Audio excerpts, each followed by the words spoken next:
एक तरफ जहां शहर में अपराध का ग्राफ बढ़ता ही चला जा रहा है, वहीं दूसरी ओर भागलपुर पुलिस इस पर लगाम लगाने को लेकर कई हथकंडे अपना रही है। इसी बाबत 13 मई को एक बड़े मिनी गन फैक्ट्री का भी उद्भेदन पुलिस ने किया। वरीय पुलिस अधीक्षक आनंद कुमार को 13 मई को गुप्त सूचना मिली थी कि लोदीपुर थाना अंतर्गत उस्तू में कुछ व्यक्तियों के द्वारा अवैध रूप से मिनी गन फैक्ट्री का संचालन किया जा रहा है। इस सूचना पर नगर पुलिस अधीक्षक अमित रंजन और पुलिस उपाधीक्षक विधि व्यवस्था डॉक्टर गौरव कुमार के नेतृत्व में एक टीम गठित की गई। इसको लेकर छापेमारी दल के द्वारा प्राप्त सूचना के आलोक में लोदीपुर थाना अंतर्गत उस्तू में अलग अलग स्थानों पर छापेमारी कर मिनी गन फैक्ट्री का उद्भेदन किया गया। साथ ही इस छापेमारी के दौरान 2 अपराधियों को पुलिस ने गिरफ्तार कर लिया है, जिसमें मोहम्मद यूनुस और जिब्राइल शामिल है। वहीं प्रेस वार्ता के दौरान city DSP law and order doctor Gaurav Kumar के द्वारा बताया गया कि ये छापेमारी रात के करीब 1 बजे से सुबह 5 बजे तक चली, जिसमें 5 देसी पिस्टल, 11 अर्धनिर्मित कटिंग वायरल, 8 खोखा, 9 पिस्टल का जिंदा गोली एवं मिनी गन फैक्ट्री में प्रयुक्त होने वाले कई उपकरण बरामद किए गए हैं। वही प्रेस वार्ता के दौरान law and order DSP doctor Gaurav Kumar ने कहा कि दोनों अपराधियों का आपराधिक इतिहास खंगाला जा रहा है। के सामने अभी सारा प्रदर्शन उपस्थित था। इस पर बड़ी मिनी गन फैक्ट्री का उद्भेदन हुआ है और ये पूरा ऑपरेशन पुलिस अधीक्षक नगर श्री अमित रंजन के निर्देशन में और डीएसपी लॉ एंड ऑर्डर जो खुद इस पूरे ऑपरेशन को लीड कर रहे थे, एसएचओ लोदीपुर राजेश और एसएचओ अकबर नगर प्रिरंजन और हमारे बजरा टीम के जो प्रभारी हैं सूरज, एसएचओ जगदीशपुर अमित की एक पूरी टीम लगी हुई थी। और इसके बारे में डिटेल में मैं एसडीपीओ लॉ एंड ऑर्डर से अनुरोध करूँगा कि वो आपको ब्रीफ करेंगे। तकरीबन 6 महीने पहले से हमारे सीनियर ऑफिसर्स को गुप्त सूचना मिल रही थी कि गन फैक्ट्री, एक इलीगल गन फैक्ट्री जो है उस्तू पंचायत में वर्क कर रहा है और एक तालाब है जो कि गोराडी, जगदीशपुर और लोदीपुर, इसके ट्राई जंक्शन में एक तालाब है जो कि बिल्कुल आइसोलेटेड है। वहाँ पे एक मिनी गन फैक्ट्री और तकरीबन इसमें इस सिंडिकेट में, इस ग्रुप में 10 लोग काम कर रहे थे। और ये भी सूचना मिली कि कुछ कारीगर जो है मुंगेर से भी यहाँ पे आके ये काम करते हैं। तो ये सूचना जो है हमारे सीनियर ऑफिसर्स को मिल रही थी, तो कांड की गंभीरता को देखते हुए हमारे सीनियर ऑफिसर्स ने एक टीम का गठन किया और कल रात ये जो रेड है तकरीबन 4 घंटे चला। 1 बजे रात को ये स्टार्ट हुआ रेड और तकरीबन 5 बजे तक ये रेड जो है हमारी टीम कंडक्ट की और इसमें 2 लोग जो हैं गिरफ्तार हुए। एक है मोहम्मद जिब्राइल और उनके पास से कट्टा मिला और जो भी सामग्री है, जो मिनी गन फैक्ट्री में जो गन्स बनाने की सामग्री है वो भी हमने रिकवर किया। उसके साथ साथ उनके निशानदेही पर हमने सलमान, जो कि भागने में कामयाब रहे, सलमान जो है जो संलिप्त हैं इसमें इलीगल गन फैक्ट्री में, उनके घर पे दबिश किया गया और वहाँ पे मोहम्मद यूनुस उनकी गिरफ्तारी हुई और उनके पास से भी कट्टा और सामान बरामद हुआ। कर्नाटक चुनाव में कांग्रेस किंग बनकर उभरी है। इसको लेकर भागलपुर के खलीफाबाग चौक पर कांग्रेस के कई प्रकोष्ठ के कार्यकर्ताओं ने शनिवार को खुशी जाहिर की। इस खुशी के मौके पर कांग्रेसियों ने एक दूसरे को मिठाई खिलाकर, रंग गुलाल लगाकर एवं आतिशबाजी कर खुशियों का इजहार किया। वहीं कांग्रेसियों ने कहा कि भारतीय जनता पार्टी का पतन यहीं से शुरू हो गया है। वह सिर्फ एक दूसरे को लड़ाकर लोगों में द्वेष पैदा कर रहे हैं। कार्यकर्ताओं ने कहा कि राहुल गांधी भारत जोड़ो यात्रा निकालकर लोगों को जोड़ने का काम कर रहे हैं। इस खुशी के मौके पर कांग्रेस के कई प्रकोष्ठ के दर्जनों कार्यकर्ता खलीफाबाग चौक पर मौजूद थे। भागलपुर स्मार्ट सिटी में जल संकट गहराने से त्राहिमाम की स्थिति उत्पन्न हो गई है। भागलपुर नगर निगम शहरवासियों को जल संकट से निजात दिलाने में विफल साबित हो रही है। मामला भागलपुर नगर निगम क्षेत्र के वार्ड नंबर 7 का है, जहां पानी की घोर समस्या पिछले 1 महीने से हो रही है। बता दें कि वार्ड नंबर 7 में एक बोरिंग है जो पिछले 1 महीने से खराब पड़ा हुआ है, जिसे सामाजिक स्तर से ठीक कराने का प्रयास भी किया गया था, लेकिन ठीक नहीं हो पाया। इस बात की सूचना नगर आयुक्त और नगर निगम के जल संसाधन विभाग के अधिकारी को भी दी गई, लेकिन उनके स्तर से कोई भी कार्रवाई अब तक नहीं की गई, जिसकी वजह से वार्ड नंबर 7 की जनता परेशान है। वहीं जब वार्ड नंबर 7 में स्थित बोरिंग के ऑपरेटर ने कहा कि बोरिंग की मरम्मत के लिए विभाग को सूचना दी गई है, विभाग के द्वारा जल्द ही इसे ठीक कराकर मशीन को चालू कर दिया जाएगा। इधर समाज सेवी निजाहत अंसारी ने कहा कि वार्ड नंबर 7 में लगभग 10,000 की आबादी है जो जल संकट से जूझ रही है। लोग अगल बगल के वार्ड में जाकर पानी ला रहे हैं। गनीमत यह है कि यहाँ पर एक प्याऊ है जिससे लोग थोड़ी थोड़ी पानी लेकर काम चलाते हैं। भागलपुर के सुल्तानगंज थाना क्षेत्र अंतर्गत मीरहट्टी पंचायत के बंगा बांध के समीप खेत में देर रात अज्ञात अपराधियों के द्वारा एक किसान कर देने का मामला प्रकाश में आया है। मृतक की पहचान मेरहट्टी गांव के वार्ड नंबर 5 निवासी बीजू यादव के 35 वर्षीय पुत्र विनय यादव के रूप में हुई है। इस घटना से इलाके में सनसनी फैल गई है।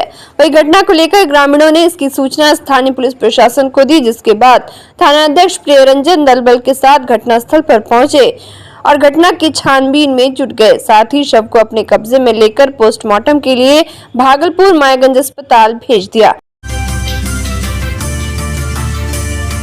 भागलपुर दुमका मुख्य मार्ग बैजानी पेट्रोल पंप के समीप एली सुबह दो ट्रक में आमने सामने भीषण टक्कर हो गई, जिसमें ट्रक चालक और मोटरसाइकिल सवार युवक गंभीर रूप से घायल हो गया। वही ग्रामीणों का कहना है कि बाइक को बचाने में दोनों ट्रक आपस में भिड़ गए, जिसमें बाइक सवार युवक और ट्रक चालक गंभीर रूप से घायल हो गए, जिसके बाद बाईपास टीओपी थाना पुलिस को सूचित किया गया। सूचना मिलते ही बाईपास टीओपी थाना की पुलिस घटनास्थल पर पहुंची, जिसके बाद बाईपास पुलिस एवं ग्रामीणों की मदद से सभी घायलों को मायागंज अस्पताल ले जाया गया। देखते ही देखते जाम की स्थिति उत्पन्न होने लगी, तब जाकर प्रशासन ने जाम को छुड़वाया।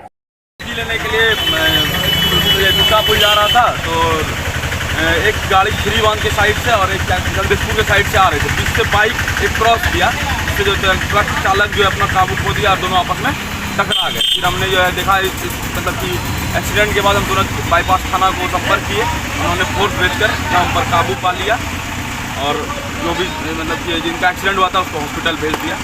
और किसी को कुछ हुआ भी है? हाँ, थोड़ा एक जो चालक थे उनको थोड़ा वो जख्मी हुए किसी एक ट्रक के, तो उसको बाईपास थाना ने हॉस्पिटल भेज दिया। आपका नाम? मेरा नाम शुभम था।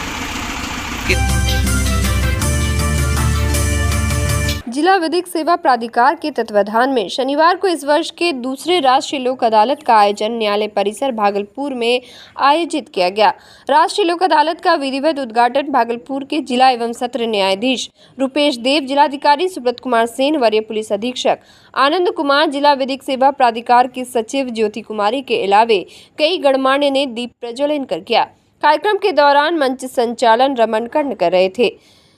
बता दें कि राष्ट्रीय लोक अदालत के सफल आयोजन के लिए भागलपुर में 18, नौगछिया में 6 और कहलगांव में 2 बेंच बनाए गए थे। इस बार 28,000 नोटिस भी दिए गए थे। साथ ही लोगों को जागरूक करने के लिए गांव-गांव जागरूकता रथ भी निकाली गई थी। गौरतलब हो कि राष्ट्रीय लोक अदालत विवादों को समझौते के माध्यम से निःशुल्क सुलझाने के लिए एक वैकल्पिक मंच है। लोक अदालत में बिजली, अनुमंडल राजस्व, सिविल, पारिवारिक, पानी, एक्सीडेंटल, बैंक संबंधी, श्रम संबंधी, ट्रैफिक चालान संबंधी कई केसों का निष्पादन किया गया। वही जिलाधिकारी सुब्रत कुमार सेन ने बताया कि उच्चतम न्यायालय एवं उच्च न्यायालय के आलोक में राष्ट्रीय लोक अदालत में भागलपुर में काफी वादों का निष्पादन हो रहा है। इस बार उम्मीद है कि पिछले साल से भी ज्यादा केसों का निष्पादन होगा। उद्घाटन कार्यक्रम के दौरान विभिन्न कोर्ट के न्यायिक पदाधिकारी, शहर के गणमान्य चिकित्सक, अधिवक्ता, जिला विधिक सेवा प्राधिकरण के कई पदाधिकारी एवं कर्मी। भागलपुर के कहलगांव में अवस्थित विक्रमशिला विश्वविद्यालय की बदहाली को देखते हुए भारत सरकार का शिक्षा मंत्रालय फिर सक्रिय हुआ है। मंत्रालय ने बिहार के शिक्षा विभाग के सचिव को मलकपुर और अंतिचक मौजा की 215 एकड़ जमीन की अधिग्रहण की कार्रवाई शुरू करने को कहा है। विक्रमशिला विश्वविद्यालय के भग्नावशेष के बगल में केंद्रीय विश्वविद्यालय के निर्माण के लिए केंद्र सरकार अड़ा है, लेकिन राज्य का कहना है कि उस जमीन पर SC/ST के दर्जनों घर हैं और 3500 पेड़ लगे हैं। वही शिक्षा विभाग ने डीएम को रिपोर्ट देने को कहा है। मामले में डीएम सुब्रत कुमार सेन ने कहा कि जमीन का प्रस्ताव उन्होंने भेजा था। इसमें भारत सरकार की टीम ने पहले आकर स्वीकृति प्रदान की थी, फिर दूसरी टीम आई थी, उन्हें कुछ आपत्ति थी। डीएम ने कहा कि जिस तरह का निर्देश विभाग को प्राप्त होगा वैसा काम किया जाएगा। जमीन का प्रस्ताव हम लोगों ने भेजा था कई जगह पर चिन्हित करके। इसमें पहले बार जो टीम आई थी मंत्रालय से, भारत सरकार से, तो उन्होंने उसकी स्वीकृति भी प्रदान की थी। पुनः एक दूसरी टीम आई, उनकी कुछ आपत्ति थी। उसके आलोक में शिक्षा विभाग के सचिव महोदय का भ्रमण भी हुआ था। जैसा निर्देश हम लोगों को विभाग से प्राप्त होगा उसी दिशा में हम लोग आगे की कार्रवाई जो है वो सुनिश्चित करेंगे। और भू अर्जन के लिए अगर निर्देश प्राप्त होता है, जिस भी जमीन का राशि और अधियाचना प्राप्त होती है, तो हम लोग भाई ये जीत तो आप लोग सब समझ पूरे देशवासी देख रहे हैं। ये जो नफरत फैलाई जा रही थी पूरे देश में, आदरणीय राहुल गांधी जी पद यात्रा भी की, भारत जोड़ो यात्रा, उसके बाद कर्नाटक का चुनाव हुआ और कर्नाटक में आप लोगों ने सभी लोगों ने देखा ये जनता की जीत है। कर्नाटक की जनता की जीत के साथ साथ देश की जनता की जीत है। ये दिखा दिया जनता ने कि भारतीय जनता पार्टी जो देश को तोड़ने का काम कर रही है, लोकतंत्र की हत्या कर रही है, संविधान तोड़ने का काम कर रही है, नफरत फैला रही थी पूरे देश में और महंगाई आकाश छू रहा था, युवकों को रोजगार नहीं दे पा रहा था। कर्नाटक की जनता ने ये दिखा दिया कांग्रेस पार्टी को जिता के। मैं पूरी कर्नाटक जनता को सैल्यूट करता हूँ, नमन करता हूँ। इसी तरह चाहेंगे कि सभी स्टेट में सभी जनता मिलकर भारतीय जनता पार्टी को 2024 से गद्दी से उतारे और कांग्रेस को बैठाए ताकि देश आगे बढ़ सके। बजरंगबली मुद्दा था भाजपा के लिए? नहीं, कोई मुद्दा नहीं थी। बजरंगबली हम लोग का भी है, वो तो गलत है, वो तो दुष्प्रचार है। लेकिन आपको बता दें, वो बजरंग दल जो है वो आज तक क्या किया है देश के लिए? बजरंग दल का क्या संबंध है भारतीय जनता पार्टी से, वो तो बताएं। वो तो बता नहीं रहे हैं। 14 से जो वादा किया उन्होंने रोजगार और महंगाई का, वो कोई बात नहीं कर रहे हैं। सिर्फ देश को तोड़ने का, हिंदू मुसलमान की बात कर रहे हैं, बजरंगबली की बात करते हैं। बजरंगबली पूरे देश की जनता का है, उनका नहीं है। वो कर्नाटक की जनता ने दिखा दिया।